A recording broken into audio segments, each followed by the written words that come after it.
for me, the driver has always been love. It's been a love of thriving nature. It's been a love of rich and interesting landscapes. And it's been this despair at seeing so few of them in our own country.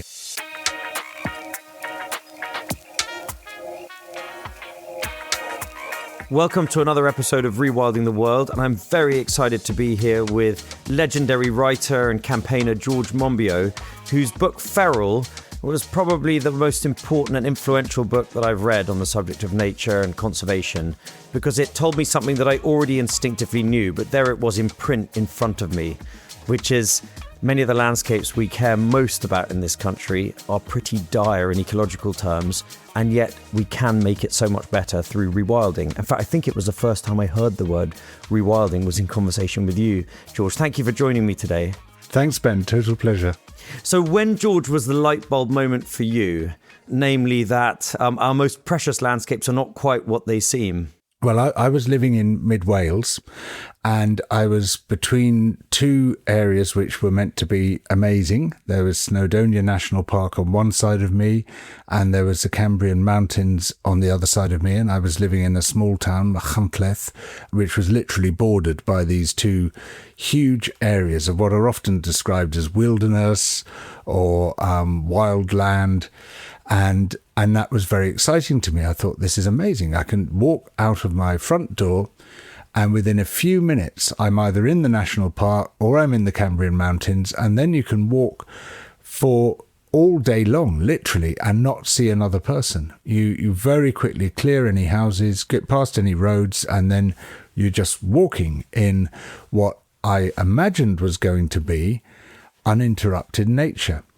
But the extraordinary thing, and after a few months there, I began to realize that this was universal, was whatever direction I walked in, I would see indeed no people and no cars and no roads and no houses, but also almost no wildlife, almost a total absence.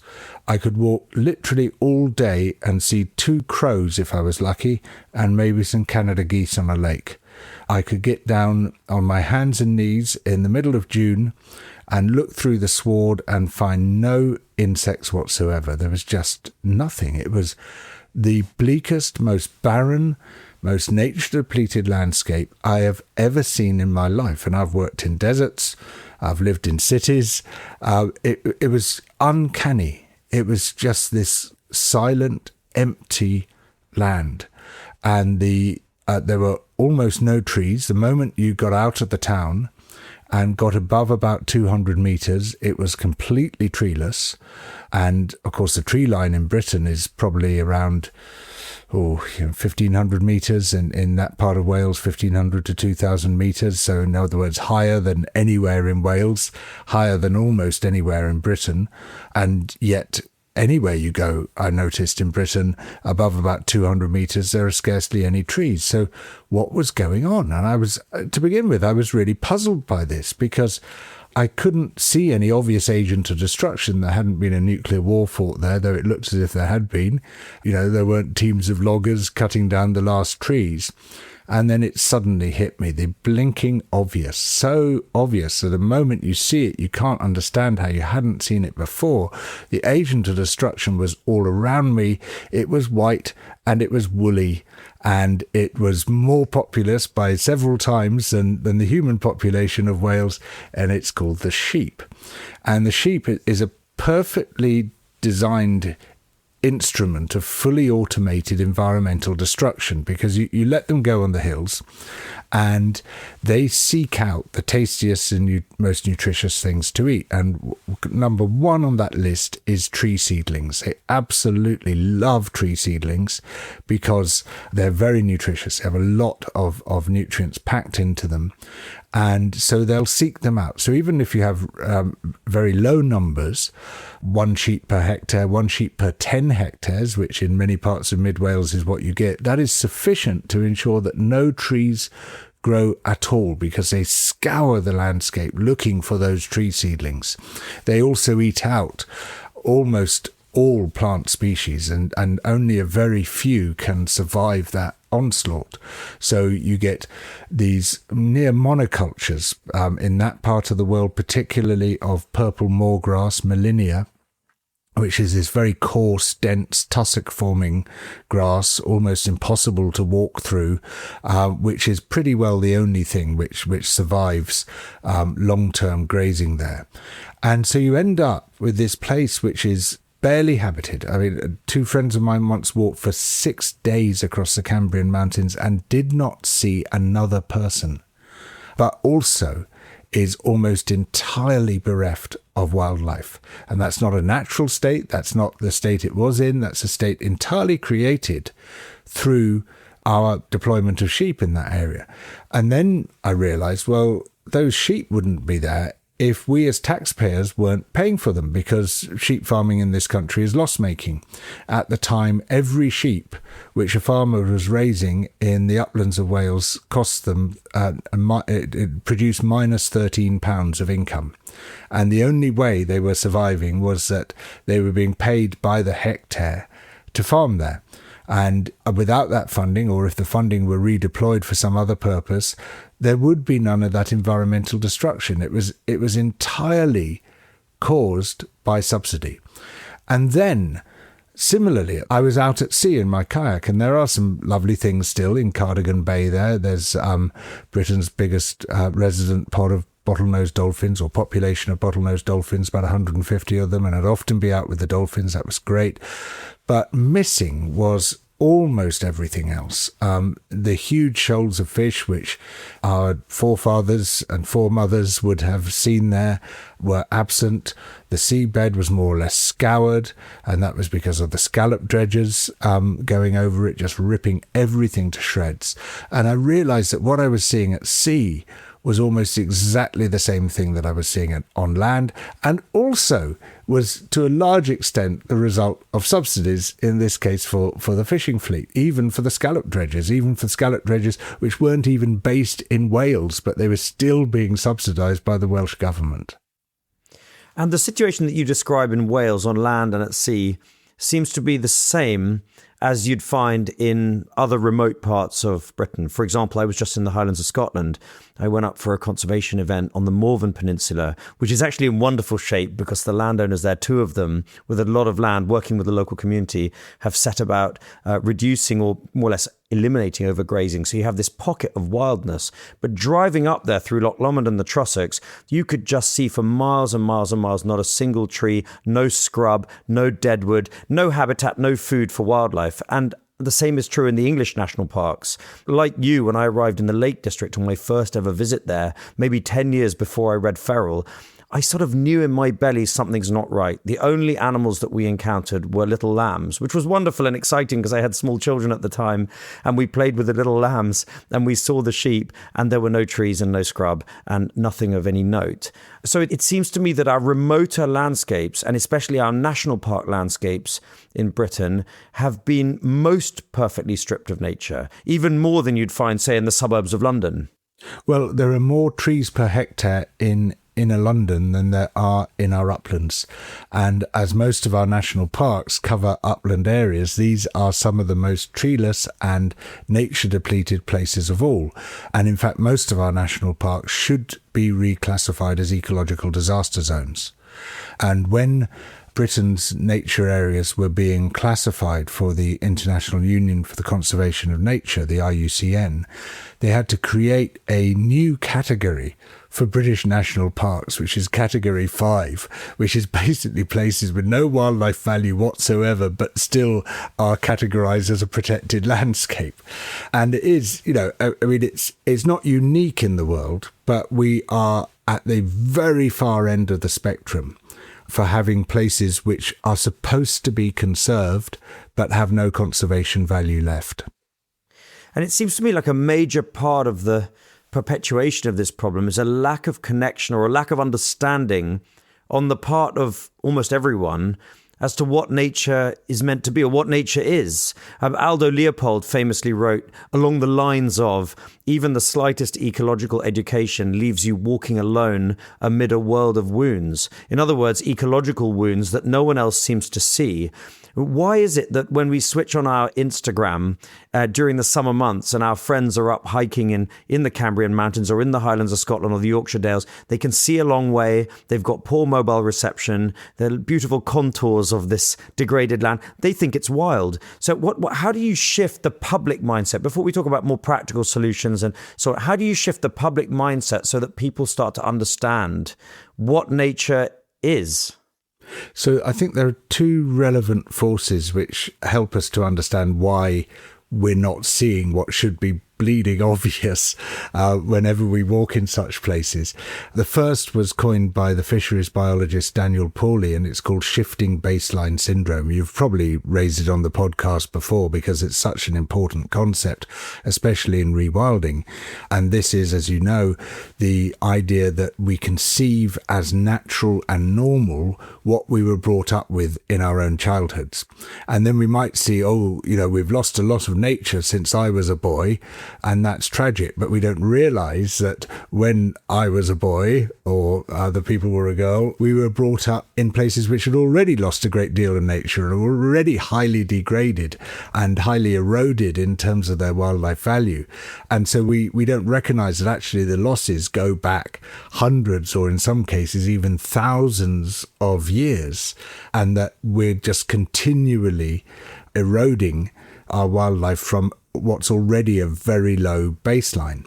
And then the second thing I would draw on is what Antonio Gramsci calls cultural hegemony, which is that the views of the powerful are reproduced and become the common sense of the whole population. And I would tweak his notion of cultural hegemony into agricultural hegemony, because basically the way the farmers see the land and define the land becomes the way that everybody sees and defines the land. And in fact, if you challenge governments in either Westminster or Holyrood or Cardiff about rural policy, and you ask them, what's your rural policy? They'll instantly start talking about farming, as if the only people who live in the countryside are farmers and the only policy which could apply to the countryside is farming policy. Well, in Britain as a whole, 97% of rural dwellers are not farmers.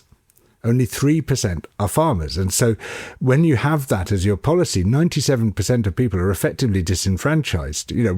If, like me, you live in the countryside and you're not a farmer, you don't count. You're just not heard. You don't have a voice.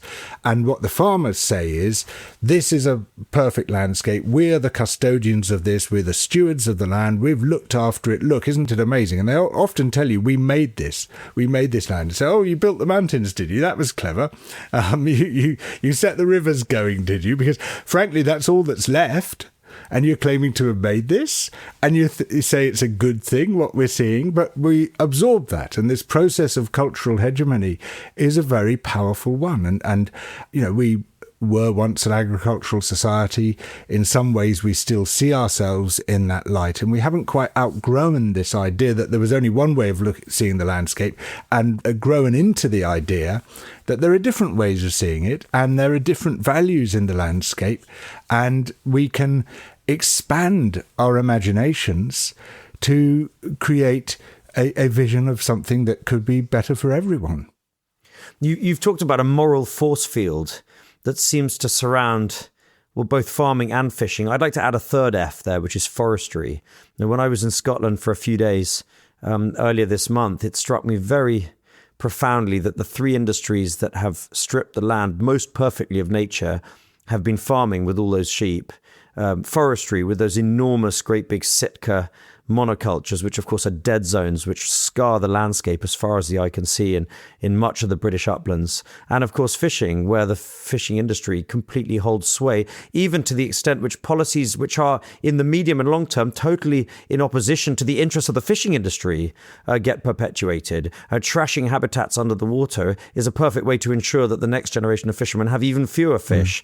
And conversely, if we create proper no-take zones, time and again we see that the fishing industry benefits quite quickly from the overspill effect. So this moral force field that you're talking about, can you talk about that for me, please? Yeah, sure. So, and of course, I preface this, we all need food. We all need farming, and farming is in a lot of trouble at the moment, and we need to help farmers to keep feeding us but also to do so in sustainable ways which don't trash our life support systems, the living planet. The Earth system as a whole is totally dependent on wild ecosystems to sustain itself, and by far and away the greatest threat to those ecosystems terrestrially is farming, and in the marine environment is fishing. So these things on which we depend are also our greatest threats and are pushing us closest to collapse. So somehow we have to balance these priorities. We need to support farming. I don't think we actually need a commercial fishing industry. I think we can live without it.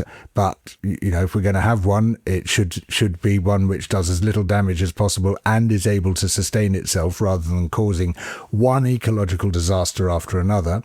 We do definitely need farming, but it has to be done in a way that enables it to sustain itself and to sustain the living world at the same time. But these industries, with forestry, as you rightly say, are treated very differently from any others. And this is what I mean about the moral force field. So if you take, for instance, river pollution, we're quite rightly furious about what the water companies have been doing to our rivers in England. And it is disgusting and disgraceful and outrageous. And just to cut their costs and increase their profits, they've been using our rivers as open sewers.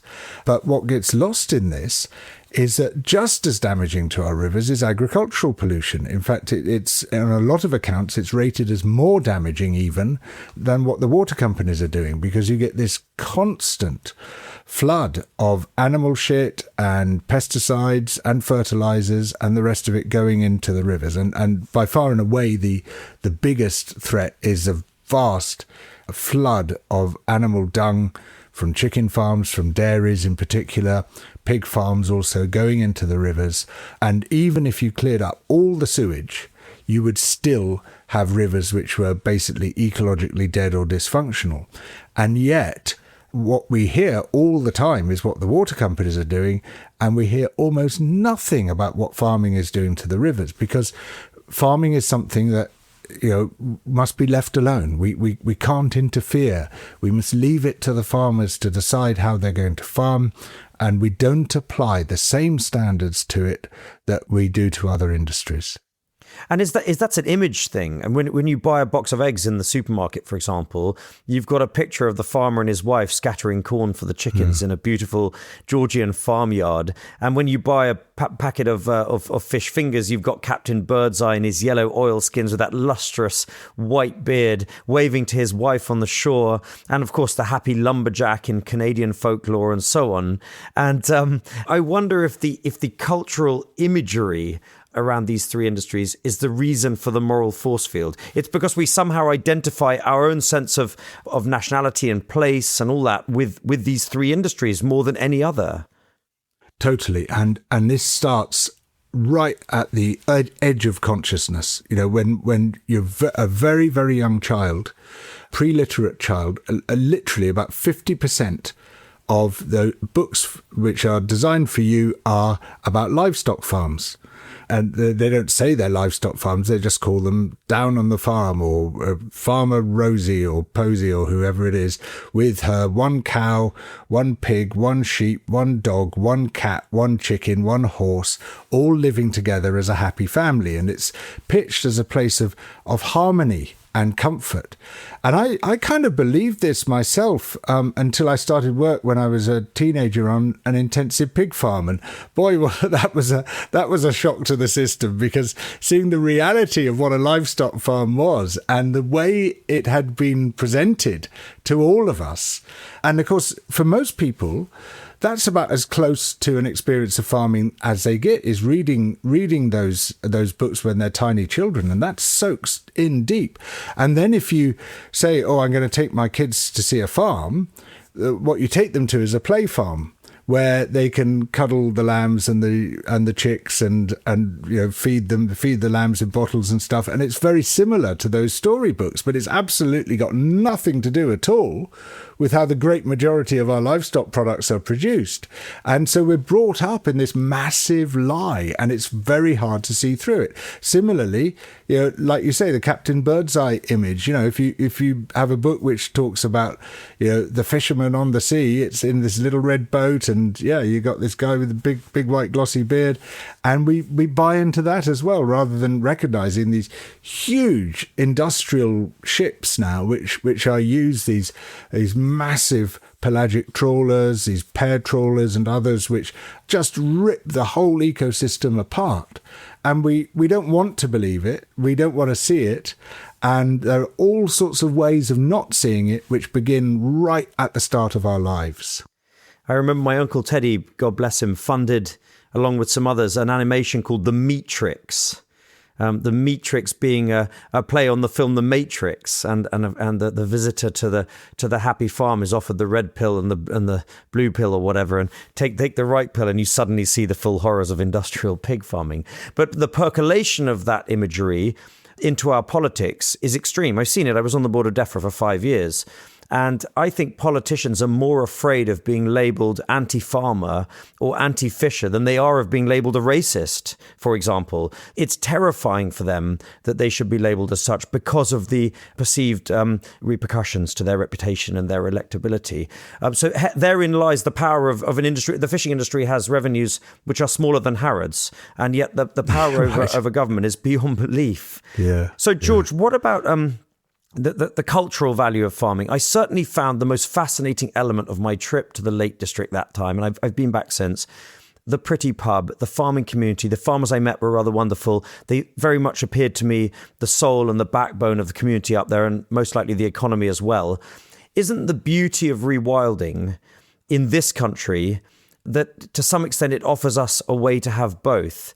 Because you can have domestic proxies. So native cattle can perform a very similar ecological function to aurochs, the ancestor of all modern day domestic cattle. They do graze and they browse and they trample. So if you could persuade those Lake District farmers or those Welsh farmers to switch hordes of sheep and a kind of industrial sheep farming approach to a much more gentle and extensive traditional year-round grazing and browsing of native cattle, then you would achieve similar outcomes as if you were to have aurochs and bison. So perhaps there are places in this country where that offers us a way to have both. Yes, so I think there's a couple of things to say here. First of all, there's this very strong association between farming as it is currently practiced and cultural protection, to the extent that when I lived in Wales, I was often told the Welsh language depends on us sheep farmers.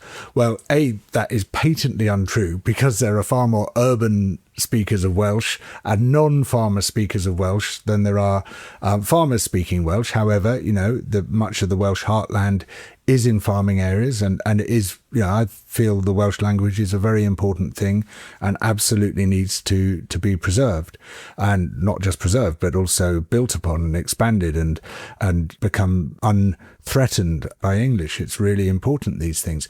But the idea that it depends on farming in a particular way, well, that greatly denigrates the Welsh language, because it's not that fragile. The Welsh language is becoming very robust now, and has been very widely adopted in Wales, and that's a fantastic thing. It absolutely does not depend on chasing sheep over rain-sodden hills, and in fact, because that is an unsustainable industry, financially unsustainable, as well as ecologically unsustainable, if the Welsh language did depend on that, it really would be in major trouble. And, I very much want to see the communities being able to stay on the land. And the one thing above all others which threatens their place on the land is that the traditional economy is just not supporting people anymore. And so everywhere I go in the uplands, and if you look at the case of Wales, which is the one I know best, it's lost its pubs, it's lost its chapels, it's lost its local shops. All the social infrastructure has gone because there just aren't the jobs, there aren't the people staying on the land. In many places, it's lost its schools because there aren't enough young people anymore. And the average age of farmers has just been going up and up and up, and eventually they fall off the end and there's no one to replace them because it's an unrewarding profession as currently practiced. Now, I do think that we need taxpayer support for people to stay on the land. It's hard otherwise, but let's pay people to do something which we all want to see, which makes sense for the living planet as well as for them. It's entirely a question of subsidies, so what you get on the land is what you're paying for as a taxpayer in the uplands, because there is almost nothing which is viable in its own right. So let's pay for public goods, not public harms. Yeah, I couldn't agree more. I think it's the one thing that people across the political spectrum and across the debate around the European Union seem to agree on. The one thing is that getting out of the European Union's common agricultural policy and the adoption by England of an environmental land management or public money for public goods approach has been a big political win. And I'm so happy that the Labour government that we've got today has stuck by that principle. And it seems to me that across the political spectrum, there's kind of a consensus that that's the right way to use public money in the countryside. I don't quite know why Scotland, Northern Ireland and Wales haven't yet followed with anything similar. And philosophically, I'm confused relentlessly as to why sheep have such a cultural significance in places where the sheep was the object with which the English drove people from the land. It was to clear the land of nature and indigenous people to make way for sheep. That people were subjugated across the great highland clearances. The English uplands, of course, were cleared even earlier. The subjugation of the Welsh and appalling things done by the English in Ireland as well. So when you go to these landscapes and find sheep as a kind of sacred object, it seems very perverse to me, and I don't understand it at all. Well, that's entirely my perspective as well, and going right back to Thomas More in Utopia, he talks about your sheep which have become so dangerous that they swallow down the very men themselves. So for, over 500 years, we've seen the sheep being used as this agent of dispossession and enclosure. But what you've got to remember is that the people with the sheep are the ones who ended up with the land. They're the ones who ended up in charge. And so it's the enclosers culture which is being celebrated. It's the people who won that. The people who got kicked off the land, well, we don't see them on the land anymore for obvious reasons. And well, many of those are in the West Indies and Canada now. Well, exactly. Particularly in Scotland, huge numbers of people, they were just shipped straight over to North America. And so, it's what we see is history being the propaganda of the victor. And so the sheep farmers now say with extraordinary chutzpah, we are the true people of the land. In some cases even say we are the indigenous people, which I think is very dangerous rhetoric, because there's only two groups of people in this country who claim to be indigenous, and one is sheep farmers and the other is white supremacists. And unfortunately now there's a bit of overlap in that Venn diagram I've been noticing, and that's very concerning indeed. It's a really dangerous development, and it's of course complete nonsense, because these were, if not, of course, not them themselves, but either the descendants of the enclosers or the people who bought or tenanted land off the descendants of the enclosers. So it's just this myth making that we see all the time. And myth making and nostalgia, these are very dangerous forces, and they drive people into some very dark political places. In Spain, you've got a phenomenon called the España vaciada issue, which is the emptying out of rural areas for exactly the reasons you've described. Spain has vast tracts of very low productivity farmland that was wrecked often by sheep or overgrazing, or for whatever reason, the populations have diminished because the local economy is not supporting them. And there's only one story which is really rebuilding populations and economic resilience in these landscapes, and that's rewilding. You go to the Iberian highlands between Madrid and Valencia, or you go up to the Cantabrian mountains, Asturias, where nature has bounced back phenomenally fast, and you have the full guild of carnivores. In the north, you've got brown bears and wolves, and you've got all kinds of herbivores. They've now got in the Iberian highlands bison, tauros, which is the successor to the aurochs. It really works. In economic and social terms, it really works, rewilding. Are we seeing that in this country yet, in Europe? Are we there yet in terms of demonstrating to people that rewilding is a pathway to social and economic renewal in some very deprived and remote places? Well, there's certainly a plethora of evidence, and in fact, in many countries where we've seen rewilding, we've seen a great increase in rural employment and rural incomes. And a classic study is Paul Jepsen's study of the Dutch rewilding scheme in Gelderseepoort in the southeast of the Netherlands, one of over 200 rewilding programs there. I've been there. It's a totally transformed landscape and astonishing wildlife in a country even more densely populated than the UK. And it had previously been a dairy farm which was growing maize for the dairy cattle and was ecological disaster. It was rewilded kind of by accident because the idea was to create a flood protection zone, to move the dikes back from the Rhine to create a floodplain once more so that the floodwaters could safely go there rather than into the nearest city. But in so doing, accidentally turned it into this extraordinary area for nature. And Jepsen found that employment there increased sixfold as a result, because people come from all over to see these fantastic concentrations of water birds, to see the beavers, to see an amazing proliferation of insects, astonishing things. I was finding insects I hadn't seen in Britain for many, many years. And then all sorts of very rare plants. I mean, birthwort just all over the sandbanks of the river there. And this is a phenomenally rare plant. And there are several species there which have now been struck off the red data list in the Netherlands because as a result of these rewilding programs, they've become common. And people love this. And so they come to the area and they stay in bed and breakfasts, and they spend money in cafes, and they buy things from the local shops, and it's been a great boost, a great economic boost to the area. So while no such clear and thorough study has been conducted here to my knowledge, though I might have missed it, there's every reason to expect that you have similar effects here in the UK. And you also just have a lifting of people's hearts around nature, a kind of a greater perception of what's possible. Because you can't miss them now. They're rewilding projects in pretty much every county. And you go up to the Highlands of Scotland, sure enough, if you drive far enough, you will suddenly find yourself moving from black and white into Technicolor. Carriffran in the Borders, Glenfeshie up near Inverness, the Morven Peninsula where I just visited. And once you've seen it, you can't unsee it. Once you know it, you can't unknow it. That nature bounces back incredibly quickly if natural processes are allowed to unfold in the way that they're meant to. And I think that makes it harder for traditional established vested interests to argue that there were never trees on the top of the hills, or that this land is not meant to be under, the scrub has got no place in this valley, or what have you.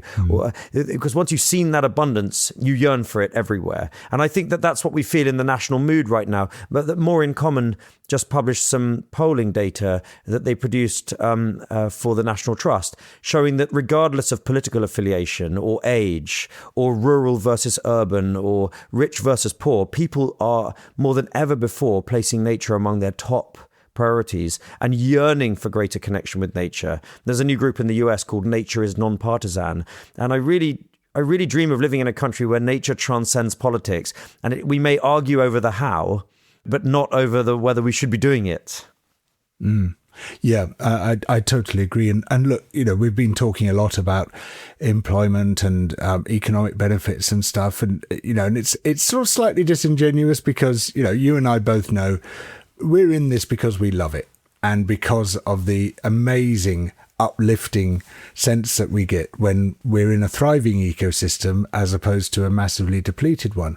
And I think to one degree or another, it has that effect on almost everyone. Even if you're in a place and you don't know much about nature and you're not really noticing the species which are there, which aren't elsewhere, it becomes just a much more congenial place to the human eye, to the human heart, than an ecological desert. And there's been a lot of work done on these biophilic landscapes, places that we're sort of automatically drawn to, which probably chimes with places that we would have orientated towards in ecological time because they were very rich in resources. And when our ancestors were hunter-gatherers, those are the places you would look for. Well, they're the places with abundant wildlife, with a complexity, a diversity of habitats.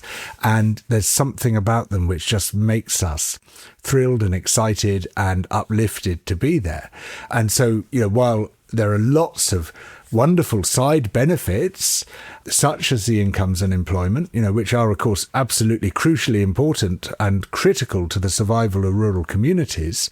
For me, the driver has always been love. It's been a love of thriving nature. It's been a love of rich and interesting landscapes. And it's been this despair at seeing so few of them in our own country, and this thought that if you want to see a thriving, rich ecosystem, you have to fly halfway around the world, thereby contributing to the destruction of those ecosystems. Well, why shouldn't we have them on our doorsteps? Yeah, I just couldn't agree more. And I felt the same way all my life. I simply refused to accept this idea that we can't have wildlife in our country. But it was reading your book, Feral, that enabled me to articulate it for the first time. Because the first time I'd read a proper grown-up book and seen it in print, that we do not have to accept this, and that there is this wonderful idea called rewilding that enables us to bring back the great abundance and diversity of nature pretty easily. So with that, George, I'm such a fan. I'm so grateful to you for coming on the podcast. Thank you very, very much. Thanks so much, Ben. Lovely to talk to you.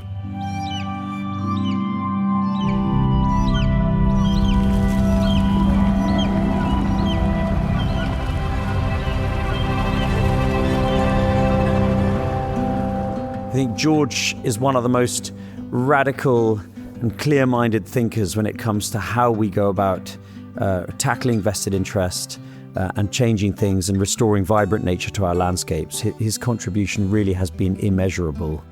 Please do think of sharing this podcast among your friends and colleagues. Spread the word. I'm truly grateful. Next time, I'm going to be talking to Jasper Humphreys, who's a professor focused on the area of war wilding.